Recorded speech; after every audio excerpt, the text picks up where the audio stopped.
안녕하세요. 저는 김도연입니다. 올해 52살입니다. 벌써 그 나이가 됐네요. 말하고 나서도 실감이 잘 안 납니다. 거울 속 제 얼굴을 볼 때마다 이 사람이 정말 나인가 싶을 때가 있습니다.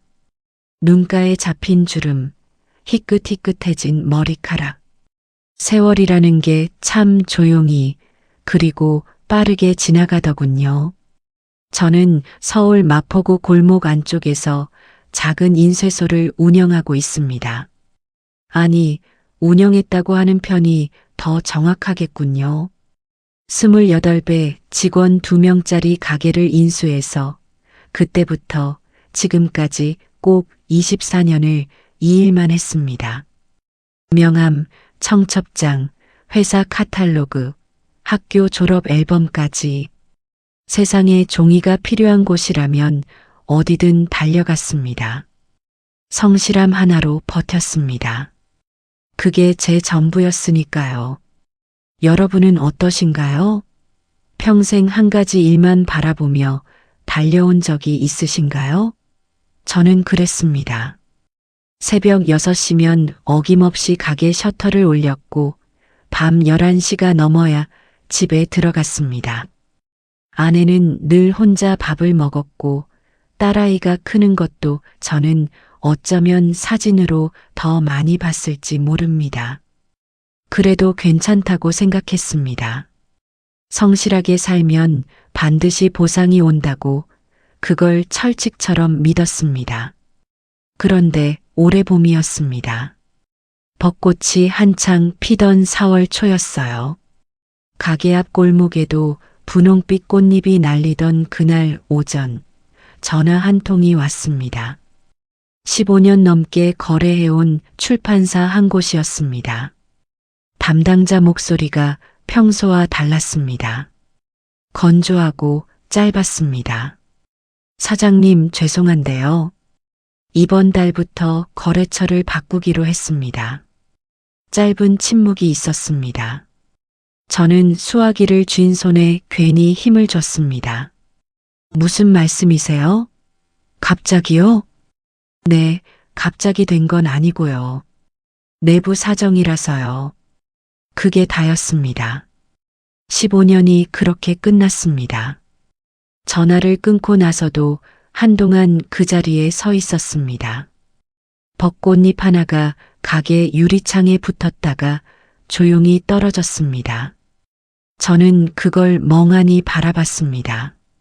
한 곳이 나가면 다른 곳으로 채우면 된다. 처음엔 그렇게 생각했습니다. 그런데 그게 아니었습니다. 연이어 2곳, 3곳에서 비슷한 연락이 왔습니다. 봄이 지나 장마가 시작될 즈음엔 매출이 절반 이하로 떨어져 있었습니다. 직원 월급 날이 두렵기 시작했습니다. 통장 잔고를 확인하는 일이 무서워졌습니다. 집에 와서도 아무 말하지 않았습니다. 밥을 먹으면서 아내 눈을 피했고 딸이 아빠 요즘 왜 이래? 하고 물으면 별일 없어 하고 웃어 넘겼습니다. 빈 밥상 앞에서 혼자 소주 한 잔을 기울일 때면 한숨이 절로 나왔습니다. 그 한숨을 들킬까봐 일부러 환풍기를 켰습니다. 그러던 어느 날이었습니다. 거래처를 빼앗긴 이유가 우연이 아닐 수도 있다는 걸 알게 됐습니다. 박상준. 제 이름을 들을 때마다 미소 짓던 친구. 30년 직이라고 불렀던 사람. 그 이름이 그 자리에 있었습니다. 저는 그날 밤 오래된 사진 한 장을 꺼내 들었습니다. 젊은 시절 우리 둘이 나란히 찍은 사진이었습니다. 웃고 있었습니다. 둘 다 환하게. 사진을 한참 들여다보다가 천천히 뒤집어 놓았습니다. 무언가가 그날부터 달라지기 시작했습니다. 사람이 배신당했다는 걸 알게 되는 순간이 있습니다. 갑자기 오는 게 아니에요. 작은 단서들이 하나씩 맞춰지면서 퍼즐처럼 완성되는 겁니다. 그리고 그 그림이 완성되는 순간 가슴 한가운데가 툭 하고 내려앉습니다. 저도 그랬습니다. 거래처 담당자 중 한 명이 오래된 지인이었습니다. 계약이 끊긴 지 한 달쯤 지났을 때 그분이 조용히 연락을 해왔습니다. 만나자고 했습니다. 을지로 골목 안쪽 작은 식당이었습니다. 그분은 밥도 제대로 못 드시고 소주잔만 만지작거리다가 천천히 입을 열었습니다. 도연 씨, 나쁘게 생각하지 마세요. 위에서 결정된 거라서 어쩔 수가 없었어요. 이유가 뭔지는 알 수 있을까요? 그분이 잠깐 시선을 피했습니다. 박상준 씨라고 아시죠? 그쪽에서 먼저 접촉이 왔어요. 조건이 좋았고, 그리고 도연 씨 얘기를 몇 가지 했는데 그게 좀, 거기서 말이 끊겼습니다. 저는 더 묻지 않았습니다. 묻지 않아도 알 것 같았으니까요. 식당을 나와 골목을 걷는데 발이 잘 떼어지지 않았습니다. 5월에 바람이 불었지만 하나도 시원하지 않았습니다. 30년. 그 긴 세월 동안 같이 밥 먹고 같이 술 마시고 서로의 경조사를 챙겼던 사람이었습니다. 그 사람이 의도적으로 제 거래처를 가로챘습니다. 저에 대한 나쁜 말을 흘리면서까지. 여러분은 어떠신가요? 가장 믿었던 사람에게 배신당한 적이 있으신가요? 그 기분이 어떤지 말로 설명하기가 참 어렵습니다. 분노가 먼저 올라왔습니다. 당장 전화해서 따지고 싶었습니다. 멱살이라도 잡고 싶었습니다. 그런데 막상 연락처를 열어놓고 보니 손가락이 멈췄습니다. 분노 밑에 다른 감정이 있었습니다. 자존심이었습니다. 내가 이 사람한테 화를 낸다는 게 내가 이 사람한테 그만큼 흔들렸다는 걸 인정하는 것 같아서 그게 더 싫었습니다. 며칠을 혼자 앓았습니다. 밥도 잘 못 먹고 잠도 잘 못 잤습니다. 가게에 나가도 기계 소리가 귀에 들어오지 않았습니다. 직원들 눈치가 보였고 전화기를 볼 때마다 가슴이 내려앉았습니다. 그러던 어느 저녁이었습니다. 아내가 밥을 차려놓고 조용히 앉았습니다. 한동안 말이 없더니 먼저 입을 열었습니다. 여보, 나는 다 알고 있어요. 저는 젓가락을 내려놨습니다. 언제부터요? 봄부터요. 당신이 새벽에 잠 못 자는 거, 통장 들여다보다 덮는 거 다 봤어요. 아내의 목소리는 조용했습니다. 떨리지도 않았습니다. 오히려 그게 더 마음에 걸렸습니다. 당신이 화내는 거 당연해요. 나도 화나요. 근데 도연 씨, 그 사람한테 복수해서 우리한테 뭐가 남아요? 우리한테 필요한 건 그게 아니잖아요. 저는 아무 말도 하지 못했습니다. 틀린 말이 없었으니까요. 근데 맞는 말이라는 게 더 서러웠습니다. 눈물이 날 것 같아서 괜히 물을 한 모금 마셨습니다. 그날 밤 저는 가게 불을 혼자 끄면서 오래 서 있었습니다. 24년 동안 지켜온 공간이었습니다. 벽에 걸린 오래된 달력, 긁히고 낡은 작업 테이블, 구석에 쌓인 종이, 재단 자투리들. 이 모든 게 저였습니다. 그런데 이걸 지키는 게 맞는 건지 처음으로 흔들렸습니다. 복수를 해봤자 잃은 거래처가 돌아오지 않습니다. 분노를 쏟아봤자 제 통장이 채워지지 않습니다. 상준이 잘못한 건 맞지만 그 사람을 바라보느라 제 앞을 못 보는 건 결국 저만 손해였습니다. 그날 처음으로 생각했습니다. 다른 길이 있지 않을까? 이 방식이 아닌 전혀 다른 방식으로. 아직 그게 뭔지는 몰랐습니다. 하지만 뭔가를 바꿔야 한다는 것만은 그날 밤 분명히 알았습니다. 가게 문을 잠그고 골목을 걸어 나오는데 장마 냄새가 났습니다. 빗방울이 한두 방울 떨어지기 시작했습니다. 저는 우산도 없이 그냥 걸었습니다. 조금 맞아도 괜찮을 것 같았습니다. 바닥이라는 게 있습니다. 더 내려갈 곳이 없다는 걸 몸으로 느끼는 순간이요. 저는 그의 여름 끝자락에 그 바닥을 만났습니다. 장마가 길었습니다. 유난히 길었어요. 비가 오는 날이면 가게 안이 더 조용했습니다. 기계 소리도 전화 소리도 없었습니다. 직원들은 이미 떠난 뒤였습니다. 먼저 그만두겠다고 했을 때 저는 붙잡지 못했습니다. 붙잡을 명분이 없었으니까요. 월급을 제때 드리지 못한 달이 2달이었습니다. 그분들 얼굴을 보는 게 제가 더 힘들었습니다. 혼자 남은 가게는 넓었습니다. 예전엔 좁다고 생각했는데 사람이 빠지니까 공간이 이렇게 크게 느껴지더군요. 구석에 쌓인 종이 더미, 멈춰선 기계, 창문에 맺힌 빗물. 저는 그 안에서 하루하루를 버텼습니다. 여러분은 어떠신가요? 아무것도 할 수 없는데 가만히 있을 수도 없는 그런 시간을 보내신 적 있으신가요? 저는 그때 그랬습니다. 뭔가를 해야 한다는 건 알았습니다. 근데 무엇을, 어떻게 해야 하는지를 몰랐습니다. 거래처를 새로 뚫으려고 했습니다. 예전에 연락했던 업체들에 전화를 돌렸습니다. 며칠에 걸쳐 수십 통을 했습니다. 돌아오는 대답은 대부분 비슷했습니다. 지금 거래처가 있어서요. 내부 방침이 바뀌어서요. 한번 검토해 볼게요. 검토해 보겠다는 곳은 다시 연락이 오지 않았습니다. 은행도 갔습니다. 대출 상담을 받았습니다.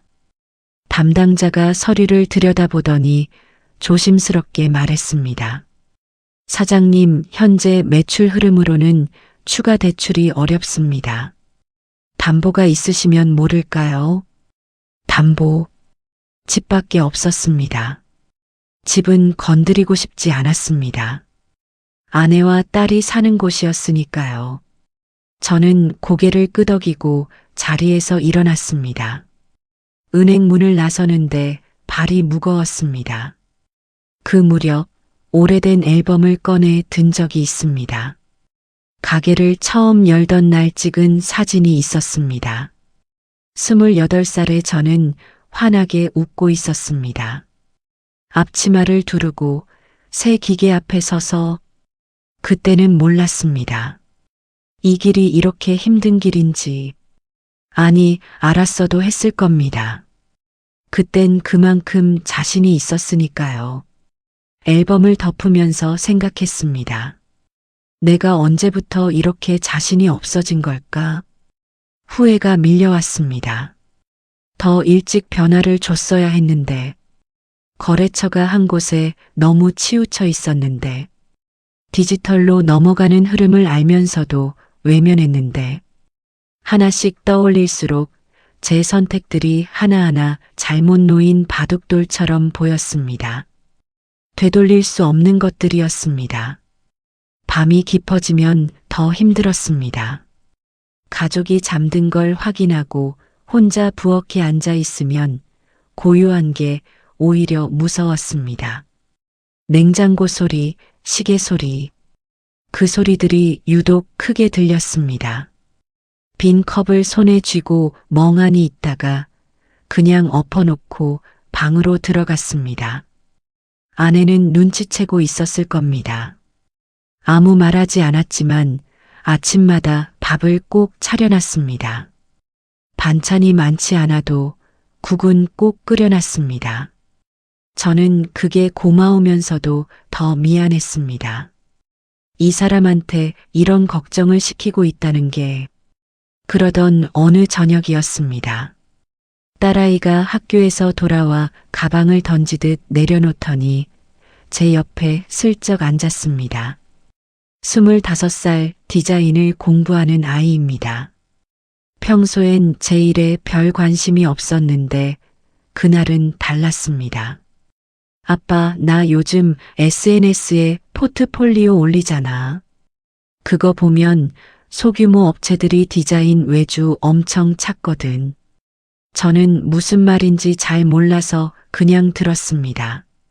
아빠 인쇄 경험이랑 내 디자인 합치면 온라인으로 작게 시작할 수 있지 않을까? 꼭 큰 거래처 없어도 되는 방식으로.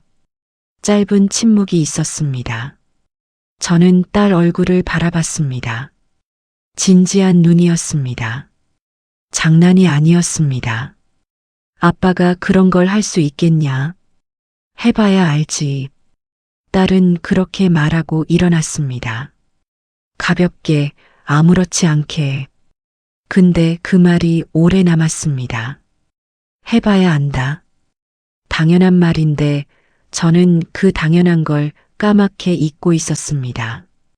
그날 밤 저는 오랫동안 생각했습니다. 인쇄소를 정리하는 것, 24년을 함께한 공간을 떠나는 것, 생각만 해도 가슴이 먹먹했습니다. 하지만 동시에 이상하게도 처음으로 숨이 조금 트이는 것 같았습니다. 붙들고 있는 것들을 내려놓아야 새로운 걸 잡을 수 있다는 걸 머리로는 알고 있었습니다. 근데 그걸 몸으로 받아들이기까지가 이렇게 오래 걸렸습니다. 저는 그날 처음으로 놓아버리는 것에 대해 진지하게 생각했습니다. 아직 결심은 아니었습니다. 하지만 절망의 끝에서 작은 실마리 하나를 잡은 것 같은 기분이었습니다.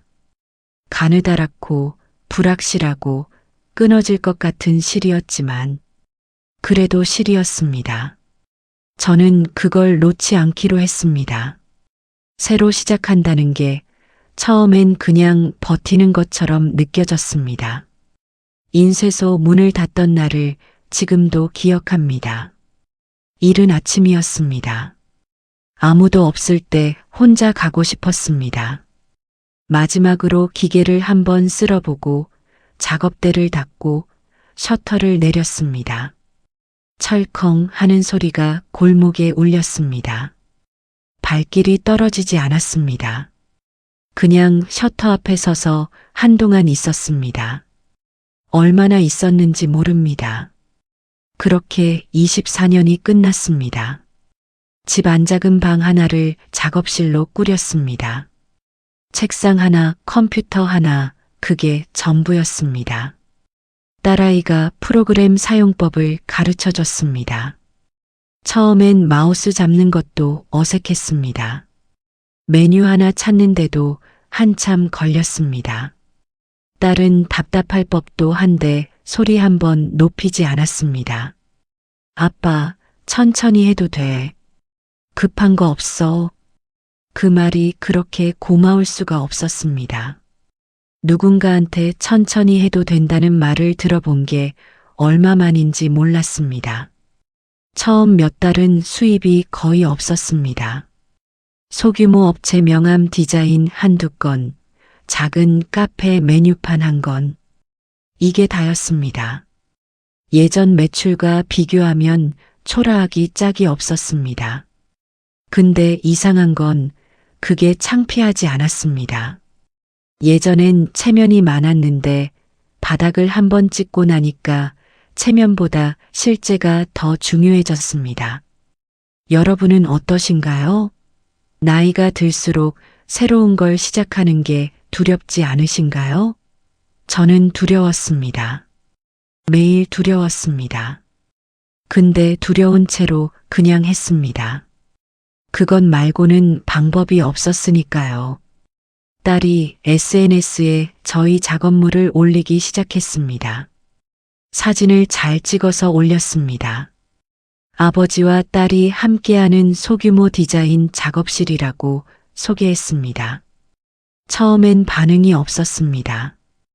그러다 한 달쯤 지나자 댓글이 하나씩 달리기 시작했습니다. 문의가 들어왔습니다. 젊은 사람들이었습니다. 작은 브랜드를 막 시작한 청년들, 핸드메이드 제품을 파는 사람들, 동네 작은 식당 사장님들. 그분들은 큰 업체가 필요한 게 아니었습니다. 꼼꼼하고 믿을 수 있는 사람이 필요했습니다. 저는 그걸 할 수 있었습니다. 24년이 쓸모없지 않았습니다. 조금씩 자리가 잡혀가던 그해 가을이었습니다. 모르는 번호로 전화가 왔습니다. 받았더니 목소리를 듣는 순간 손이 굳었습니다. 박상준이었습니다.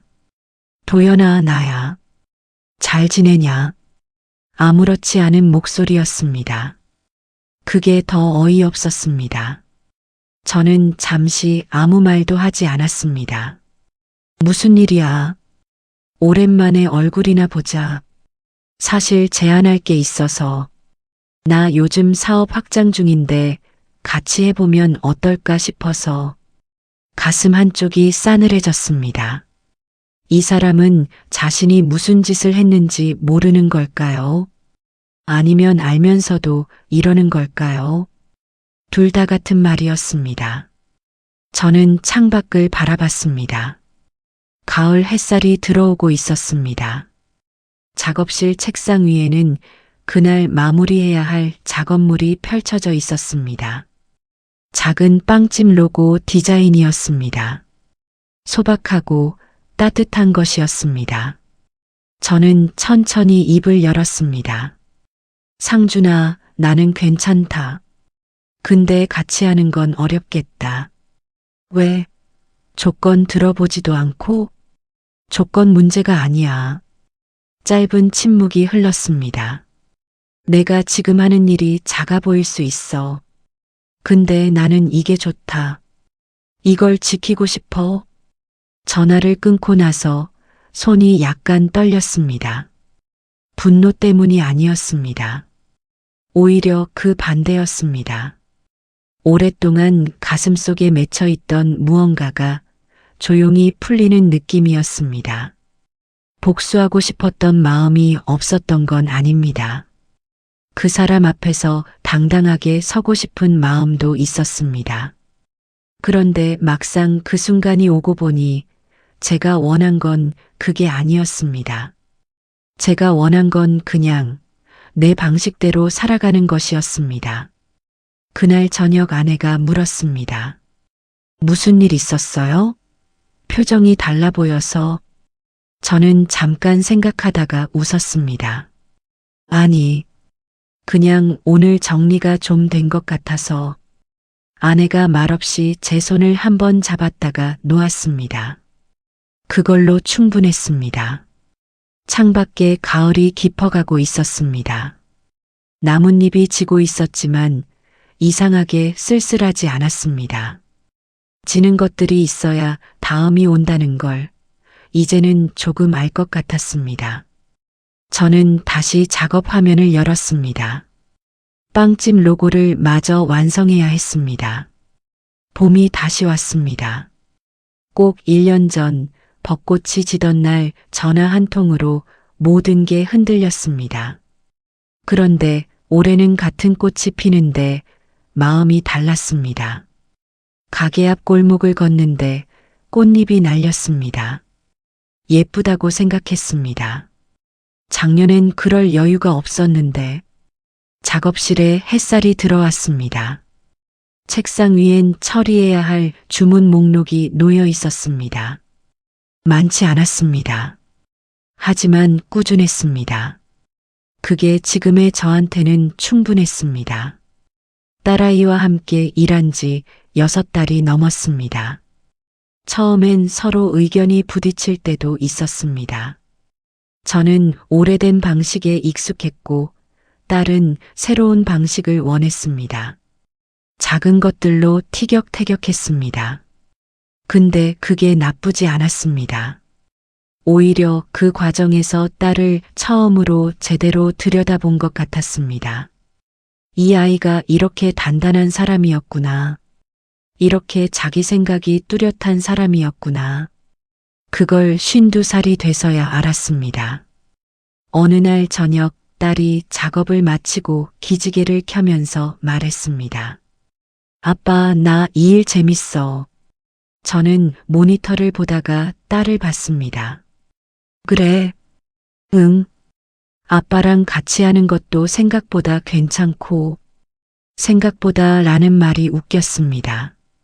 저도 모르게 피식 웃음이 났습니다. 딸도 따라 웃었습니다. 그렇게 둘이 한참 웃었습니다. 별것 아닌 순간이었는데 오래 기억에 남았습니다. 아내와의 사이도 달라졌습니다. 예전엔 제가 늦게 들어오고 아내는 혼자 밥을 먹는 날이 많았습니다. 지금은 셋이 같이 밥을 먹습니다. 특별한 반찬이 없어도 그냥 같이 앉아 있는 것만으로 충분했습니다. 여러분은 어떠신가요? 가장 가까운 사람과 밥 한 끼 같이 드신 게 언제인가요? 저는 너무 오랫동안 그걸 당연하게 여기지 못하고 살았습니다. 함께 있다는 것 자체가 얼마나 귀한 일인지 잃어갈 뻔한 다음에야 알았습니다. 어느 날 아내가 조용히 말했습니다. 여보, 요즘 당신 얼굴이 좋아 보여요. 저는 뭐라고 대답해야 할지 몰라서 잠깐 있다가 말했습니다. 당신 덕분이에요. 아내가 아무 말 없이 웃었습니다. 그 웃음이 제가 받은 것 중에 가장 큰 위로였습니다. 사업이 크게 성공한 건 아닙니다. 직원이 생긴 것도 사무실이 생긴 것도 아닙니다. 여전히 집 안 작은 방에서 딸과 둘이 일하고 있습니다. 매출도 예전 인쇄소 시절에 비하면 적습니다. 그런데 이상하게 지금이 더 단단한 느낌입니다. 예전엔 숫자가 저를 증명해 준다고 생각했습니다. 매출이 곧 나였습니다. 거래처 수가 곧 제 가치였습니다. 그게 흔들리니까 저도 같이 흔들렸습니다. 근데 지금은 다릅니다. 숫자가 줄어도 제가 줄어드는 게 아니라는 걸 이제는 압니다. 잃어버린 것들이 없는 건 아닙니다. 24년의 가게, 오래된 거래처, 30년 친구라고 불렀던 사람. 그게 아프지 않다고 하면 거짓말입니다. 지금도 가끔 옛가게 골목을 지나치면 발걸음이 느려집니다. 그래도 괜찮습니다. 아픈 기억이 있다는 건 그만큼 살았다는 뜻이니까요. 여러분, 인생은 계획대로 가지 않습니다. 저도 52살에 이런 일을 겪을 거라고는 생각 못 했습니다. 평생 성실하게 살면 무너지지 않을 거라고 믿었는데 무너졌습니다. 배신도 당하고 바닥도 찍었습니다. 근데 지금 생각해보면 그 무너짐이 없었다면 지금의 저도 없었을 겁니다. 딸과 이렇게 가까워지지도 못했을 거고 아내 밥상이 이렇게 고맙지도 않았을 겁니다. 봄 벚꽃이 이렇게 예뻐 보이지도 않았을 거고요. 넘어지는 게 끝이 아닙니다. 나이가 몇이든 지금 어디에 있든 다시 시작할 수 있습니다. 느려도 괜찮습니다. 작아도 괜찮습니다. 중요한 건 방향입니다. 내가 어디를 바라보고 있는지 그것 하나면 충분합니다. 저는 오늘도 작업실 불을 켭니다. 햇살이 드는 작은 방에서 딸과 나란히 앉아서 그게 지금 제 삶입니다. 작지만 제 것입니다. 여러분의 오늘도 그렇게 따뜻하기를 바랍니다.